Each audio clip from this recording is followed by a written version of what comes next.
Peter, Peter, Peter. Thank you, guys. So, tonight, I just kind of wanted to talk on some things that we're trying to make a call out here. I'm just going to keep it short and introduce Tim Hale to you, but we're still concerned about the people who entrapped us, and this is a big concern for us to spread the word and let everybody know that our own government entrapped us into this Jan 6 thing. And I mean, 2 years into it, they're pulling dirty tricks in the trials and everything. And this started on January 6th. I mean, there was people that went there specifically to entrap us, and police were bad actors. And I mean, there were people that were undercover agitators, the feds and stuff like that. We've identified quite a few of them. And somebody who's done quite a bit of research on this is Tim Hale. I'm going to put him on here and let him elaborate a little further. Okay, So, you guys will love him. Thank you.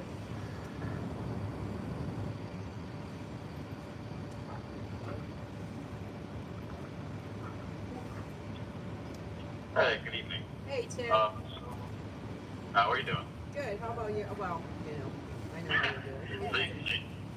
Same as always. Yeah, I'm sorry. No big deal. So this is a little bit different, and I don't want to sound robotic, but I tried to condense as much as I could to be as informative as I could.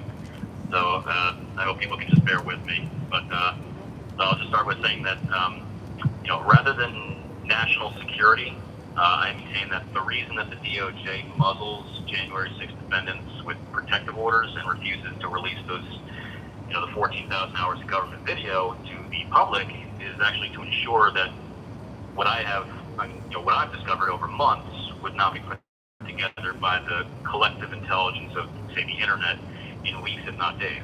Right. So, as an aside, I remember in the days of 4chan where we played Capture the Flag during Sheila Buff's "You Will Not Divide Us" life crisis, and so now I'm asking my fellow internet sleuths to help with a different kind of Capture the Flag. I'm asking folks on the outside to help expose Ray Epps' army of assets.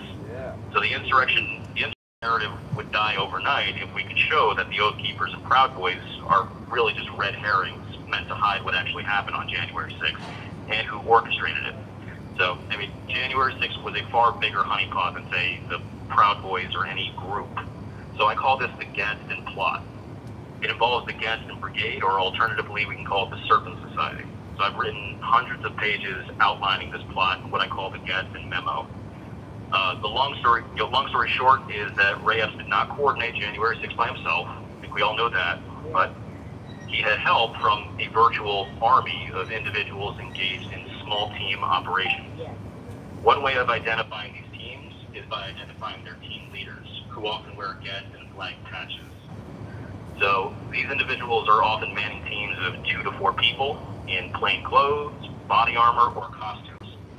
And further, individuals carrying the Gadsden flag were useful for signaling others to breach, acting as a rallying point for different spooks, and controlling the flow of crowd traffic, including unsuspecting bystanders being entrapped.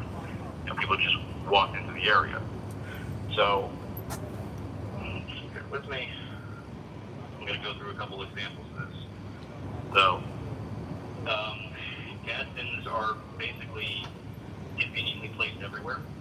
It's not everyone who has a Gadsden flag, but Gadsdens are at every single breach site. So, right before the initial breach of Peace Circle, a man with a Gadsden flag scales the fountain, and then the first people start to step over the barriers. Pete was on Cowboy Logic, actually, and he pointed out in a video that there was a man with a Gadsden patch in the back of his helmet. We call him Gadsden Patcher 001, or just helmet. Hey Tim, if you don't mind, if I could interrupt you for 1 second, I just want to explain for those that may not know. The Gadsden flag is the flag that says "Don't tread on me." Often yellow with the snake in it. Just for those of you who may not know, So those are the patches and the flags that Tim's talking about. Absolutely, yeah. It's usually a yellow. It's usually a yellow flag with a black rattlesnake. The "Don't tread on me." It's absolutely right. And it otherwise would be an innocuous symbol, a very important American symbol. So it's easy to overlook. So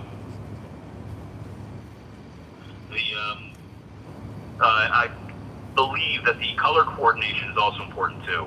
Not just because the yellow is easy to pick up on cameras, but I think that they're play on the Proud Boy colors of black and yellow. But I think it's really sort of a signal between them that only they would really think to look at. But this dude, Gadsden Helmet, he's seen supervising the breach of the north inside and outside of the tarps. And he actually clearly speaks with, I believe it's Capitol Police, not Metro, on the West Terrace before he goes into the scaffold. It's in that little corner near the north scaffold. I believe this is before Metro up here. It's around after 1 o'clock. Now, after the scaffold's breached, though, he and a fellow patcher, we call him 006 Commando, because he's basically wearing tactical gear, fatigue pants. He and Helmet are basically managing a dozen operatives who are using Gadsden flags inside the Capitol building. They're using these flags to control the flow of protesters. And this is in the Senate wing doors hallway. And this is significant because this is the initial breach the initial breach site of the Capitol building. So you got a dozen people who are using their flags to direct people on where to go. And these guys are in charge of them. Unfortunately, I can't show you the video because there are protective orders, but this is just an example. There are better examples of public side that is not from government video. And I just want to say, and this is one of the most substantive ones, a lot of attention centers on the Lower West Terrace Tunnel, where supposedly the worst violence occurred. However, what goes unsaid is that there were multiple camera crews staged there to record violence staged by bad actors inside the tunnel. I found at least 9 Gadsden patchers in the tunnels and numerous two-man teams in Gadsden attire. So I call the tunnel the Snake Pit. There are at least 3 patchers. Call them 021 Olive, 007 Crimson, and 014 Hardhead. And specifically, these guys are relevant because they point at the Gadsden patches on their headgear, 2 wearing hats, 1 guy in a helmet. And they point at these patches to alert their cohorts and even, in one instance, the police, who and what they are. So there is some level of coordination between both sides here. Now, I want to close out for now by, again, appealing to the public. You can't see the video that I can't see what you have. It's wrong, and the public deserves to see everything, and so do defendants in the interest of justice. But this is how it is for now. So I'm asking my fellow internet autists out there to go through all publicly available video and dig into the Serpent Society as if it was a job. Community. So I mean, I think in a short amount of time we should be able to pull together, what's publicly available of the videos that you're referencing, and maybe we can even put that up on all the websites. That would be absolutely amazing, and I think that would be very helpful because, I mean, like I said, they use these protective orders to break up even the government discovery. So even we don't have access to all of it. They pick and choose who gets what. So it's like piecing together a puzzle that's not even. All the pieces aren't even there. It's pretty egregious. So, and like I said, if you guys had access to everything, you guys could have figured this out much quicker than I could have. Yeah, and I mean, the one thing I will say too is even with all the 14,000 hours of footage, I mean, that's a lot of the body cams and the CCTV. But I mean, out in the public sphere, they're for every single one clip that they have that the government's trying to hide, there's got to be 15 or 20 clips of people reporting all around. So, I mean, we have the information. It's just, the government has done a really, really good job at instilling the fear into anybody, and make them scared of sharing what they do have. So we do need to start a national campaign too, asking for people with footage to submit it, even if it's anonymous, because ultimately the truth is there to be seen. And great job, great announcement. Excellent. Absolutely. Well, what's up? Thank you for all you do. Thank you all for all of you do. Thank you for keeping us in your hearts, and thank you for fighting for us. Absolutely, and we're out here standing and fighting for all of you and them. So, you know, every day there's more and more people standing up to fight with you guys. And you know, we as Americans, and I think I can speak on behalf of all the American patriots, you guys are American heroes. And it's a shame that you guys have to endure what you are. A lot of you guys are being railroaded, and we see that every day. But keep the faith. You know, God has a bigger picture, you know, on the flip side. So stay strong. Absolutely. This too will pass. We'll be back in we'll be back at 9 for the 3 p.m. Thank you, and we'll see you later. Thank you so much. Bye.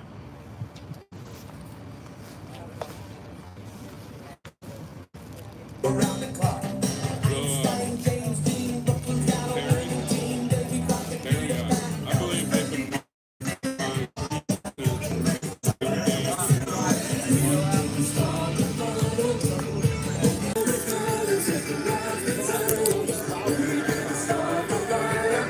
趁着这个放音乐的时间，我把这个镜头拉远一点，跟大家讲一下，今天在维吉尼亚为那个韩靠去做这个助选。今天从早上就开始出去，然后去到维吉尼亚共和党的办公室。去拿 fly 拿一些东西资料，然后拿一些那个插的牌子，然后去帮助这个维吉尼亚第10选区，我自己也是第10选区的人，去帮助第10选区有一个国会候选人，国会议员的候选人。他小的时候4岁的时候，汉靠跟着他的家庭是逃离越共的追杀，那个越共是要追杀他家的，他们就逃离越南。当时是确实来到美国了，但是后来因为那个难民呢，把他们送到好像是南非。他在那个地方，他们家在南非待了8年，他也会讲那个法语，他是在法语学校上学。后来待了8年以后，他的父亲也是一个非常刻苦、坚韧的、负责任的一个父亲，带着韩靠一家从南非又来到美国。那时候他是来做好像是postdoc 的博士后，读博士就是博士后来到美国的。这个汉靠是他有好像3个姐姐，然后他是唯一的，不是3个就是4个女孩子，他是唯一的一个男孩子，还是最小的。他在维吉尼亚州上当时的 Thomas Jefferson 高中，这个高中当时在全美排名是第1，要不然就是第2的。这样一个高中，是个非常聪明、学习成绩非常好的一个优秀的学生，他是一个荣誉毕业生。但是他毕业以后，他没有去上那些什么常春藤大学啊，去就是自我奋斗吧。他说他非常感激美国接纳了他这一家。我们就是私下里，其实我见过他几次，他讲他的故事。他说小时候给他的记忆啊，就是恐惧，然后就是逃命。他就活在里面，然后最后他们美国落脚，然后过上了。他说他十分的感激这个美国，所以他高中毕业以后选择去上了一个军校，然后他就当了美军，他要报效这个国家。他在当美军的过程中间呢，曾经他是做潜水的救那些有一些救援任务啊什么的。他曾经就是小肯尼迪，就是肯尼迪总统的儿子，飞机失事的时候，打捞，就是他带领人在那打捞他的飞机和打捞他这个小肯尼迪和他的太太，还有小肯尼迪的姐姐。这个呢，因为他现在的竞选呢，这个那闲聊这件事情，等到以后如果有空了，他竞选赢了，我们会跟他工会会好好的问问他，他打捞上来的这个小肯尼迪是真的还是假的？因为现在外面有很多的传说，小肯尼迪是活着的。讲到这个汉靠这个他的竞选我觉得维吉尼亚有很多人有一些就是掉以轻心，就觉得维吉尼亚反正那个哥伦洋基已经赢了，共和党肯定是会赢的，不见得所以大家还是要打起精神来为他去助选。他当然是坚决反对共产主义，反对社会主义的，所以他在这方面是没有什么话可说的，我们就是要支持他。他呢就是有一些竞选策略吧，在前天嘛，还是大前天晚上，他有跟那个现在的我们第10选区的一个民主党的一个叫 Jennifer 的，现在是做议员，在国会做议员的，他跟他有一个 debate，有些人说他的 debate 表现不是特别好，但是我觉得他就是做他自己，他不是一个政客，大家不要以为就是好像他样样都要很棒，他只要做他自己，就是要把这个美国带回到上帝面前，要这个美国坚持这个保守主义，要保守这个美国这个宪法能够仍然在这个国家能被尊重所以我们就应该支持他。然后他是一个基督徒，他的家在维吉尼亚这边，我们劳登康体很有名的一个叫 Cornerstone 教会聚会，他们自己家庭也有自己的一个非盈利机构，他们就是为一些就是瞎子做一些圣诞节的那种小铃铛挂的那种铃铛不是瞎子还是反正聋子，他就为残疾人做这个圣诞节的这种铃铛，所以他们也去宣教。他在他的就是假期的时候，还到国外去跟着教会的这些宣教团队出去宣教。所以这一家是完全的就是非常，他太太是个白人女士，他们这个家是非常的美国化的保守派的家庭，他们有5个小孩。他对他的孩子，他写给他小孩的信，他那时候在美军的时候，他说几次被派到国外，到那个很危险的地方。他第一次派出去的时候，他太太在生孩子，所以他那个孩子呢还很小，他不知道是没有见面还是什么，他就写信。他说写了很多的信，他说从1岁写到他16岁，写了16封信。他说万一我死了，这封信每年在孩子过生日的时候可以给小孩看。我当时听他讲那个故事，是我们就是他跟我们私人见面的时候讲的这个故事，哇，听得我真的是眼泪止不住。你想这样一个效忠美国，他是随时准备为美国去死的人，又是这样的爱着他的家庭，爱着他的小孩，这样的人我们不选他出来做国会议员嘛？只有这样的人才能把美国带到上帝面前，让美国能够真的在这条讨神喜悦的路上继续被神祝福。所以我们华人在这件事情上做得特别好，还有其他的亚裔的人就出去为他就是敲门送那个 fly， 就是争取选民，这件事情做得非常好最近我们有一个 group， 里面有一位不是小姐妹，他们是叫妹子，她实际上淑萍她也是基督徒，淑萍姐妹，她就是每天有人没有人跟她一起，她都要出去敲门，都要出去站到街上举着航潮的那个牌子，在那个就是人车流特别多的地方去为他助选，去为他宣传所以有一批人了我就不点他们的名字了。其实有一批人，今天还有一个酱弟兄开车3个多小时跑来跟我们一起扫街。那个酱弟兄以前就是宾州那时候摇摆的时候，他也是跑到宾州去扫街，每个周末都去。所以美国有一批这样的人，都是金钱的基督徒，所以美国是很有盼望的。华人中间也有这样的人。好，现在他们前面音乐停了，好像又在接电话了。我把这个机器拿到前面去，让大家看看现场。今天来的人不多。Ashley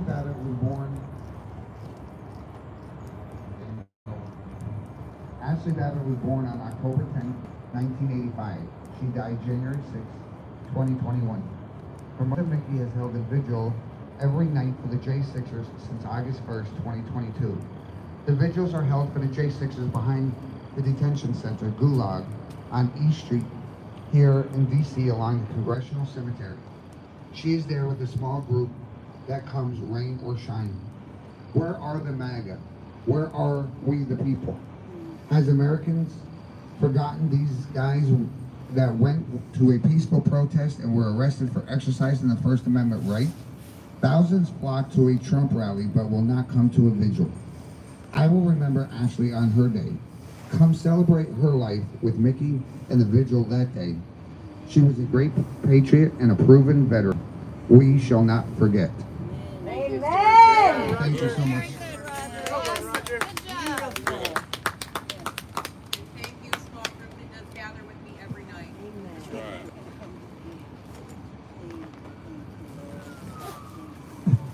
Yeah, thank you for this gathering of people that come here every single night.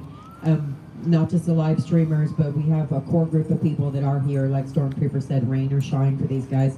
And it's been, going on 2.5 months now, and I just can't tell you how much I appreciate you showing up every single night with us. So God bless you, and thank you so much. It's our honor. Yes. It's our honor. Very much an honor.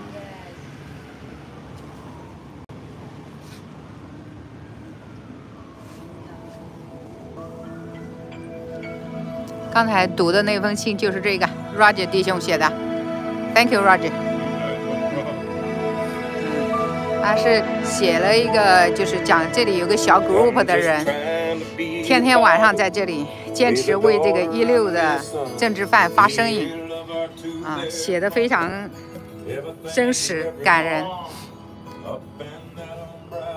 其实小 group、大 group 都没有关系。小 group， 圣经上约书亚记23章10节说的：“你们一人必追赶1000人，因耶和华你们的神照他所应许的为你们征战。”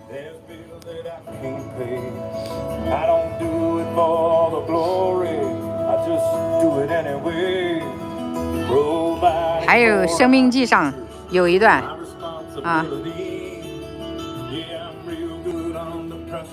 讲到一人追赶1000人，2人追赶10000人。你们5个人，利未记26章8节，你们5个人要追赶100人，100人要追赶10000人，仇敌必倒在你们刀下。所以神与我们同在，真的不在乎 group 大小。